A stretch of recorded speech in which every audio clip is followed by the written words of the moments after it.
Good morning guys, October 1. Ang date niya ngayon is October 1, 2023. So merong medyo brown siya pero hindi naman siya sira. Same as dati lang siya, medyo maasim lang ng konti. Pero kukunin natin siya para hindi siya baka siya yung umpisa ng pagkasira. Kukunin natin. Yan. So far ang ganda ng kulay guys. Yellow siya, yellowish siya, ano siya na ferment talaga siya, pero hintayin natin na ma-ferment siya ng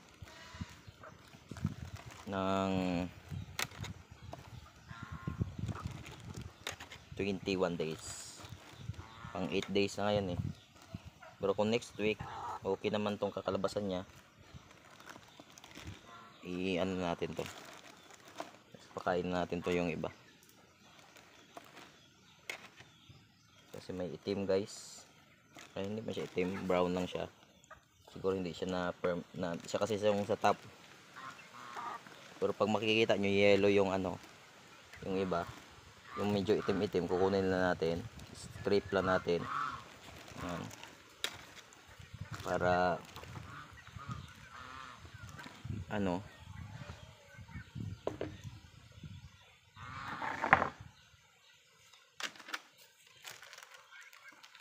kasi may nilagay ako na coconut husk dito, bunot, para sana hindi hindi tinanggal kasi guys, kaya nakapasok ng hangin kasi daw umalsa daw.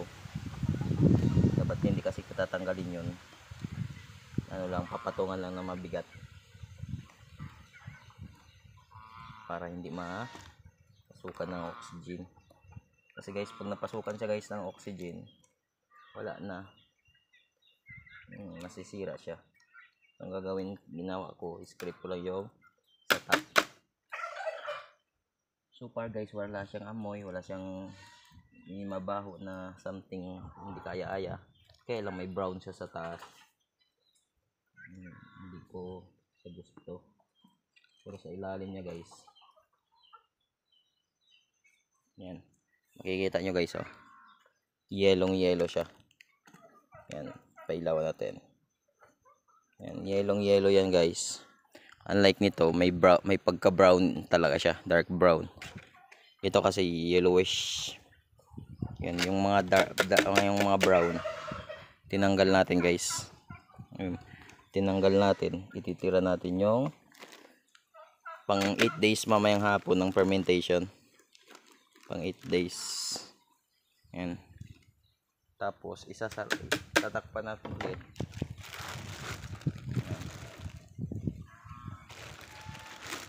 Yan. So ang gagawin natin ito na hindi siya masyado ang gagawin natin nito guys, i-seal natin ulit. So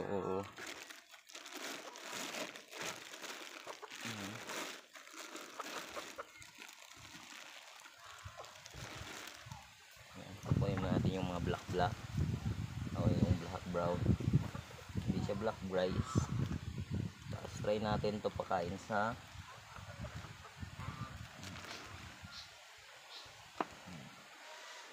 ang bango niya, mabango siya.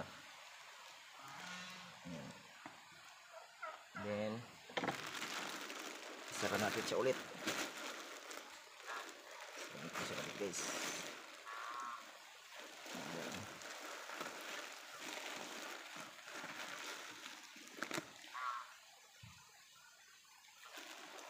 mayroon siyang mga sa labas.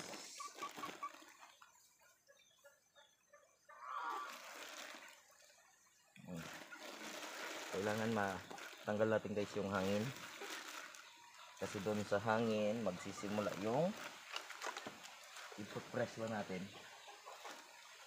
Press natin. So doon sa hangin magsisimula yung bakterya. Ayan.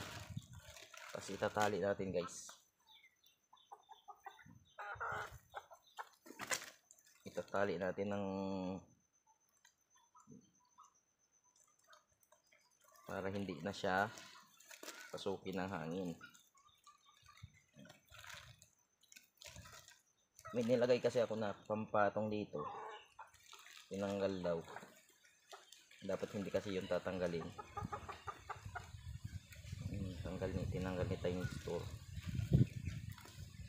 Dapat kasi hindi siya tatanggalin, guys, kasi siya yung magsisilbing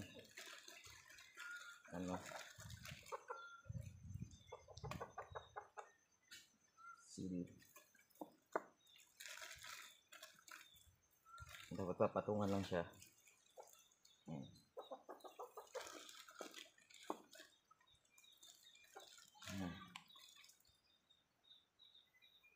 We're hoping na so far hindi naman siya mabaho, guys. Hindi siya mabaho. Kung ano yung na yan, mas mabango lang siya ng konti, mas yung matapang na siya. Try natin to pakain sa ating mga pabo, yung kinuha natin. Yan, try natin doon sa ating mga pabo doon sa kabila. Yan. Yan, guys. Yan lang ang update natin. Na-update ko kayo next week kung anong mangyayari nito, kung nasira ba to. Ngayon kasi magtatry tayo ulit. Tapos dinagdagan ko ng 1/4 na asukal pa. 1 and 1/4. Meron ako. Maghahalo tayo ulit. Yung lang, mayroon na kunting asin. Saka dumagdag pa tayo ng 1/4 na asukal. Bali 1 kilo and 1/4 na asukal lang. Yan. So update ko kayo next week, October 7 or 8. Yan. 2, 3, 4, 5, 6, 7 or 8 update ko kayo pang 15 or 14 days. Yan lang, guys. Happy farming.